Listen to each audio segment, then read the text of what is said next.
উপস্থিত আছেন Rotarian Mohammad Murad Chowdhury, rotary club evergreen Pabna সম্মানিত কোষাধ্যক্ষ, এবং উপস্থিত আছেন আমাদের সেলাই ক্যাম্পের যিনি ট্রেনার মোহাম্মদ নাজমা আক্তার, আর উপস্থিত অতিথিবৃন্দ, আগতবৃন্দ, আসসালামু আলাইকুম। আলোর দেশে সমাজ কল্যাণ সংস্থা একটি আর্থসামাজিক একটা উন্নয়ন কার্যক্রম, যেটা আমি বিগত 5 বছর ধরে এই এলাকাতে কিছু কিছু করে আসছি।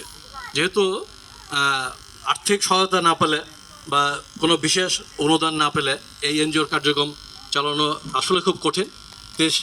সেটারই ধারাবাহিকতায় আমরা যে এই অনুষ্ঠানের আয়োজন করেছি, ওজি বাংলা ইসমাইলের ব্যানারে রোটারি ক্লাব ইগেটার সিডনির উদ্যোগে আজকে যে এই কম্বল বিতরণ এবং সেলাই ক্যাম্প, এটা আমরা মূলত সহযোগিতা রোটারি ক্লাব ইগেটার সিডনির এই উদ্যোগেই সহযোগিতা পেয়েছি। যেহেতু আমরা রোটারিয়ান, সেই রোটারি ক্লাবের সার্বিক সহযোগিতায় আজকে এই অনুষ্ঠানটা আমরা করতে এসেছি। রোটারি এমন একটা অর্গানাইজেশন যেটা আত্মমানবতার সেবায় নিয়োজিত। এটা ইন্টারন্যাশনাল অর্গানাইজেশন যেটা সারা বিশ্বে কাজ করে থাকে, দরিদ্র নিপীড়িত মানুষের জন্য এই রোটারি অর্গানাইজেশন কাজ করে থাকে। যেটা আমরা রোটারি ক্লাবের মাধ্যমে যারা করে থাকি সেটা হচ্ছে নিজের দ্বারা সেবা এবং দুস্থ এবং সমাজের অবহেলিত যারা জনগণ আছে তাদের সেবায়, আমাদের সেবায় যাতে তারা কিছুটা হলেও মানে তাদের দুঃখকে লাঘব করতে পারে, সেই উদ্দেশ্যে আমরা এই রোটারি ক্লাব করে থাকি।